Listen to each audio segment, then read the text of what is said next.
Hello everybody. First of all, I'd like to thank all my subscribers and all the people who watch my videos regularly. I'm really thankful for this, and I'm sorry I can't make more, but I have a baby and I work, so I don't have much free time, so I try to do my best, but most of the time, I'm pretty busy, so... But I hope in the future I'll be able to make more. But for now, that's all I can do, basically. I'm sorry.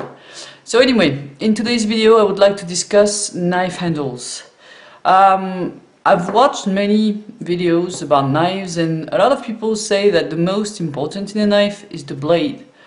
Well, I tend to disagree on this, because I think as long as a knife is sharp and you put it on the angle you want, as long as the bevel is sharp enough, it will cut. So I've tried many knives, and I've come to the conclusion that what makes the difference, in my opinion, of course, I know some people will disagree, but that's my opinion.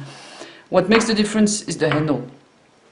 Now, as an illustration, I'd like to show you this. So I've showed that in a previous video. This is the Escobar that I modified.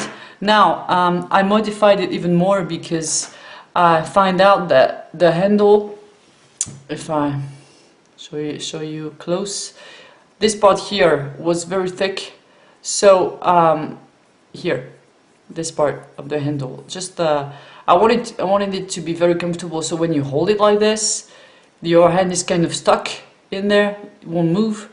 Well, that was good, but I realized that by just testing it, in this grip, it was not comfortable because this part here was too high.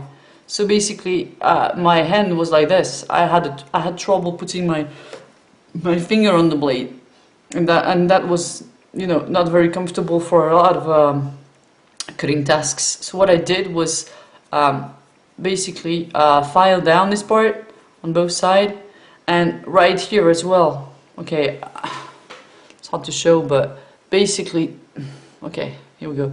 This here was too high as well, so it didn't need to be that high because you've got a good good guard here, so it's enough. So it was more of a problem than anything else. So I ground this down as well to make it thinner. Now, okay, here's the profile of the knife now, and it's really good like this. It's really nice. So now I can hold it like this, no problem. I can hold it like this, no problem. So I have different grips that are very comfortable that didn't used to be.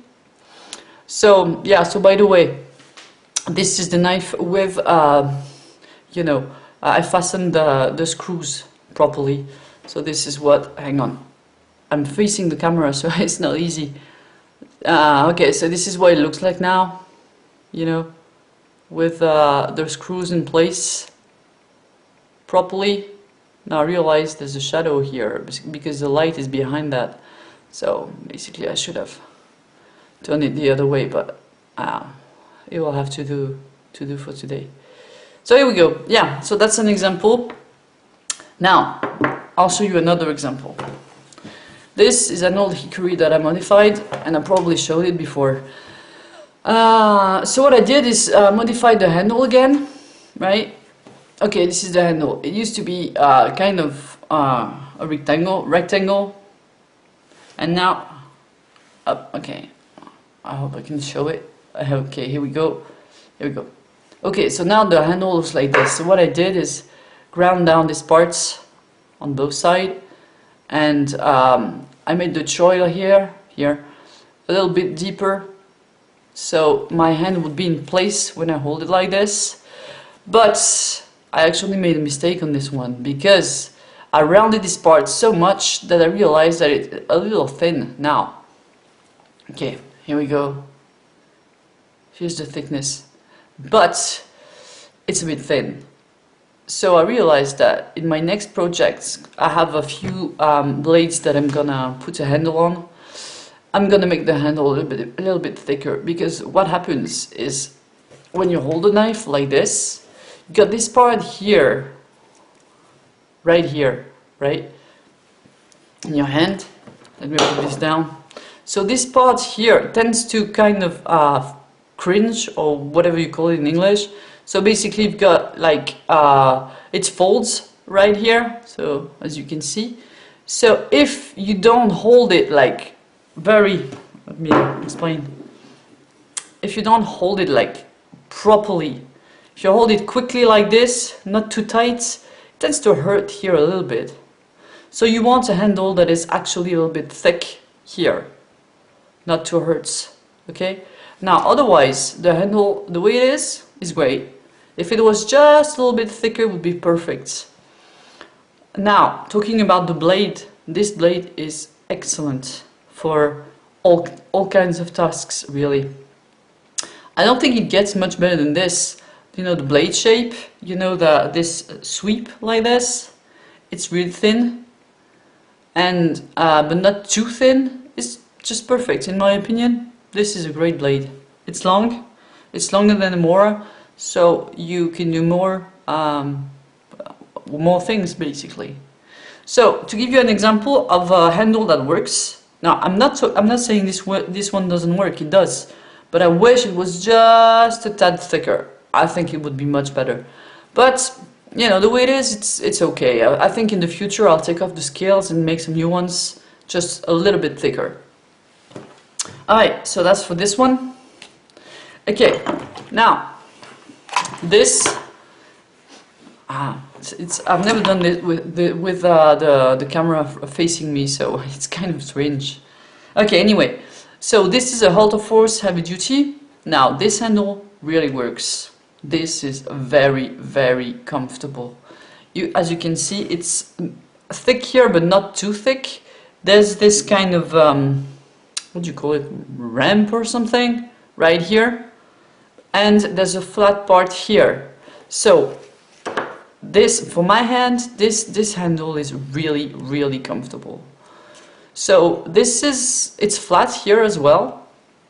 It's kind of thick here. So it's this part that is the most important in my opinion. It needs to be kind of round, but not too much either, and just large right here. So this is very comfortable, very comfortable. The guard doesn't bother me at all, because if I really want to choke up, I'll just put my finger on the top of this. This is a great knife, honestly. I mean, the blade is short enough. I like a short blade actually for some tasks. For other tasks, a long blade is good, but for some tasks, when you gotta whittle or do details or things like that, a short blade is, for me, is very comfortable. I modified the blade shape a little bit to make it more of a drop point. It was kind of a puko style, so it was straight, and it just went up. The blade was going up like this, and I didn't like it too much. Now the tip was really, really thick, so I thinned the tip as well. Hang on, let me show you. Okay. Here we go. So that's what it looks like now. And I convexed the tip as well, so it's stronger. So, this is a very good blade. It's very sturdy, it's 3mm thick, and actually cuts just as good as any other knife that is thinner. So, yeah, good knife. But yeah, we were talking about handles, so this is a very, very good handle. The way it is designed, it's big, but at the same time, it gives you so much, you know, so many options, you know, to hold it. And yeah, so when you choose a knife, basically I think you have to try different styles of handles and decide what's best for you. In the next videos, maybe not the next video, but in a few videos, I think I'll have the time to finish one of the blades that I'm making. Well, not the blades, the handles that I'm making for a blade, and I'll show you what I've come up with. Now, I'd like to have your opinions about handles. Tell me what you think. Tell me what works for you, and the kind of knives that you prefer, that you find most comfortable for bushcraft. I'm not talking about folding knives, of course, but about fixed blade. Sorry guys. So anyway, that was a little discussion about knife handles and what I've realized. So yeah, this is my conclusion. I'm gonna skip to the French because I don't want to forget people who speak my language. So I hope to see you next time. Thanks for watching again, and I'll make a video soon, I promise. Ok, on va passer au français. Alors, tout d'abord, je tenais à remercier tous ceux qui me suivent. Malgré le peu de vidéos que je mets en ligne, malheureusement, j'ai très peu de temps, puisque je suis maman d'un bébé et en plus de ça, je travaille. Donc c'est vrai que ça me laisse peu de temps. Mais j'espère que dans l'avenir, j'aurai un peu plus de temps et je vous remercie en tout cas pour votre fidélité et votre compréhension. Alors aujourd'hui, un petit coup quand même. Ok, donc aujourd'hui je voulais parler de couteaux, of course. Je voulais parler des manches de couteau. Alors, j'avais présenté ce couteau que j'ai monté, donc j'ai monté des plaquettes sur l'escabar. Je les ai modifiées en fait, parce que je me suis rendu compte qu'elles marchaient pas très bien. Enfin, c'est pas qu'elles marchaient pas, mais en tout cas, elles auraient pu être plus confortables. Alors, je m'explique. En quoi est-ce qu'elles auraient pu être plus confortables? Alors, moi, ce qui me gênait, c'était cette partie ici qui était beaucoup trop épaisse en fait, beaucoup trop proéminente. Donc ça faisait que le manche était extrêmement confortable, les plaquettes étaient très confortables, c'est-à-dire quand je le tiens comme ça, il est très confortable, ça me donne une espèce de petit rebord ici pour reposer les doigts, c'était sympa, sauf que dans certaines positions, c'était plus une gêne qu'autre chose, entre autres pour tenir le couteau comme ça. C'était absolument pas pratique du tout, ou comme ça. Voilà, donc ça me gênait beaucoup parce que j'avais le doigt qui avait tendance à être très très haut et à avoir du mal à rejoindre la lame. Donc ce que j'ai fait, c'est que j'ai diminué, j'ai enlevé de l'épaisseur des deux côtés, ici. Même chose pour la petite pointe, ici j'avais laissé une grosse garde bien épaisse. C'est complètement inutile, puisqu'en fait la garde est suffisamment profonde, ici, pour que j'ai pas besoin d'avoir en plus une épaisseur ici. Hein. C'était plus gênant qu'autre chose, pareil, pour certaines positions. C'était assez désagréable en fait. Donc je l'ai affiné énormément, là, pour obtenir exactement ce que je veux. Donc ça, c'est le couteau fini. Enfin fini. Ouais, il est fini quoi. Mais je veux dire, j'ai mis les plaquettes en place. Voilà, de manière fixe, on va dire. Pour que vous voyez un peu mieux à quoi ça ressemble. Donc maintenant, il est super confortable quoi. Il est très très très agréable. Mais c'était pas le cas au départ. Voilà. Donc ceci pour lancer un espèce de petit débat, ou en tout cas une discussion sur le manche des couteaux. Tout simplement parce que à force de manipuler différents couteaux, différentes sortes, etc., je me suis rendu compte que pour qu'un manche soit vraiment confortable, il fallait pas qu'il soit trop fin ni trop gros. Il faut qu'il y ait vraiment l'épaisseur idéale. Donc là, pour moi, c'est l'épaisseur idéale. Maintenant, je vais vous donner un autre exemple. Donc ça c'est un Old Hickory, ça s'appelle, donc ce couteau de cuisine américain en fait que j'ai modifié. Donc j'ai modifié la lame, j'avais fait une vidéo là-dessus, mais j'ai modifié le manche en fait pour le rendre un peu plus ergonomique. Donc en fait j'ai ici enlevé, j'avais ma caméra en face de moi et c'est pas du tout pratique. Enfin, bon. Donc voilà, j'ai enlevé un petit peu de matière ici, voilà, donc il est un peu plus confortable quoi. C'est-à-dire que là, c'est plus, il y a une espèce de forme, ça épouse un peu plus la forme de la main plutôt que d'être carrément droit. À l'origine, il était carrément droit. Oh, voilà, ok. Fait la mise au point, c'est bon. Donc voilà, là maintenant, il suit la forme de la main. Je sais pas si on le voit bien là. Si on le voit. Donc là, j'en ai enlevé ici, j'en ai enlevé ici, et j'ai agrandi un tout petit peu le finger choil ici. Voilà, pour que ça fasse cette forme ici bombée, comme ça là. Pour que ce soit très, très agréable de prise en main. Maintenant, l'erreur que j'ai faite avec ce couteau, c'est que j'ai beaucoup trop arrondi ici en fait. J'ai enlevé un peu trop de matière. Ce qui fait que parfois, il n'est pas toujours... Disons qu'il faut faire attention. Voilà, c'est pas qu'il n'est pas confortable, il l'est. Mais il est un tout petit peu fin. Voilà, si je vous montre, il est quand même assez fin. En voulant le rendre trop rond, en fait, là, ça a fait un... C'est trop arrondi, voilà, tout simplement. Et j'en suis venue à la conclusion que pour qu'un manche soit vraiment confortable, il ne faut pas qu'il soit trop fin et trop arrondi ici. Parce qu'en fait, ce qui se passe, c'est que quand on prend le couteau, si on le prend un peu vite, je ne sais pas si on le voit bien ici, mais ça fait des plis à l'intérieur de la main qui au bout d'un moment finissent par faire mal en fait, ça finit par être désagréable. Alors si je fais attention, eh ben, vas-y, tape la caméra, sorry. Si je fais attention et que je le tiens vraiment, voilà, je le mets bien en place, il n'y a pas de souci. Mais si je fais un peu vite et que je le tiens pas forcément, j'écarte pas bien les doigts comme ça pour le mettre dans la main, je me suis rendu compte qu'au bout d'un moment ici ça faisait mal, c'était rouge. Mais vraiment à force de travailler beaucoup avec. Mais voilà, ceci pour dire que le manche doit être assez plat ici et assez épais. Donc je pense que dans l'avenir je vais virer les plaquettes et je vais en mettre un tout petit peu plus épaisse en fait. Je vais garder cette forme de manche parce qu'elle est très bien à mon avis, c'est vraiment très bien. Mais les plaquettes mériteraient d'être un tout petit peu plus épaisses. Alors par contre en ce qui concerne la lame, je peux vous dire que c'est une tuerie quoi. Ça coupe de folie. Vous avez une courbe tout le long comme ça, un Scandivex, c'est génial. Franchement, qu'est-ce que ça coupe bien. C'est un bonheur quoi. C'est un vrai bonheur.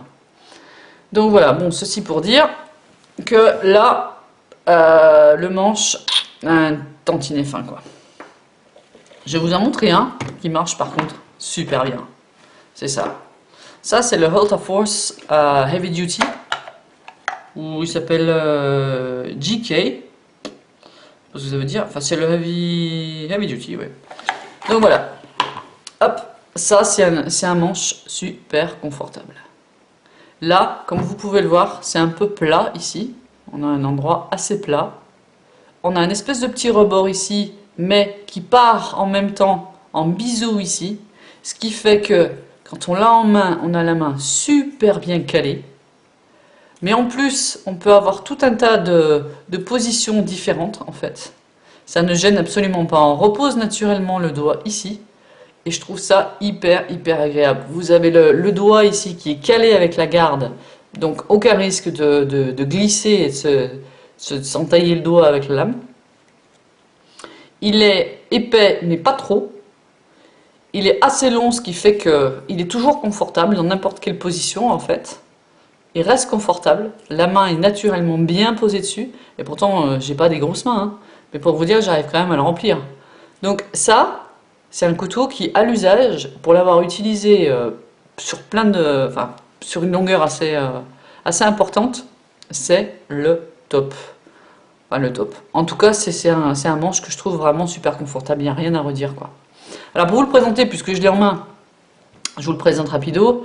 C'est un Hulta Force. Vous regarderez les spécifications sur les sites, vous le trouverez facilement. Il se vend sur certains sites en France.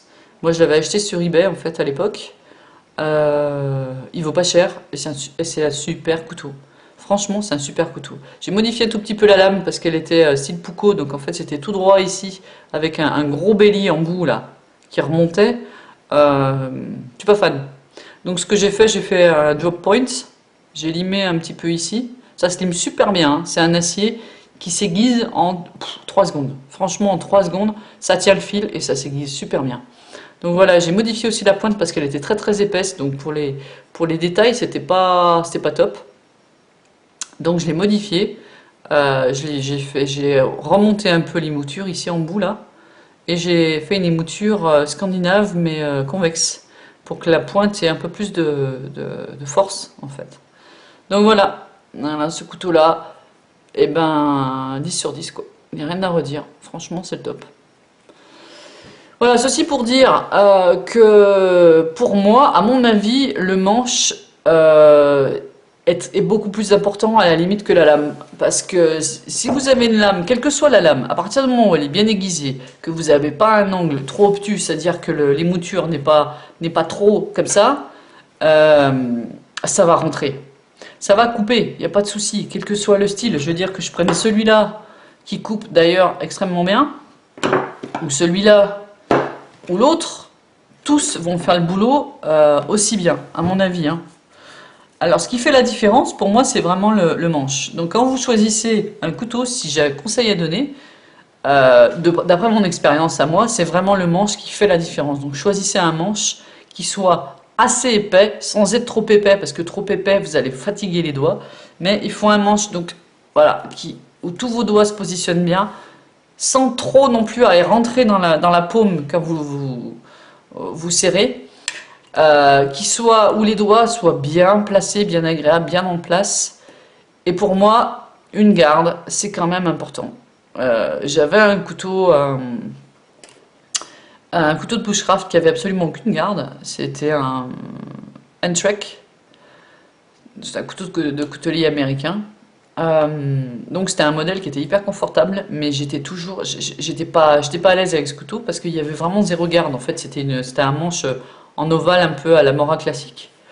Et franchement, j'étais pas tranquille quoi. Je me suis dit si jamais j'oublie de mettre la dragonne ou si je dois faire un petit truc et que la main glisse, il coupait fort. Donc je me suis dit j'entaille le doigt direct. Donc voilà, ceci pour dire que pour moi le manche c'est super important. Donc je suis dans le processus de faire plusieurs lames. Là j'ai acheté plusieurs lames que je vais monter. Et à force j'en ai monté déjà quelques-uns. Et je commence à savoir à peu près ce qui marche, en tout cas pour moi, hein. Je ne parle pas des autres, mais en tout cas pour moi je sais ce qui marche. Et je commence à voir un peu plus ce que je veux vraiment, ce qui va me convenir. Voilà, donc encore une fois, je vous remercie beaucoup pour votre attention. J'espère que cette vidéo aura ouvert la discussion. J'attends vos commentaires, ce que vous pensez des manches, ce qui fonctionne vraiment pour vous, le type de couteau qui, à votre avis, est vraiment très très confortable et très agréable. Voilà, je vous souhaite de vous revoir très bientôt et à plus.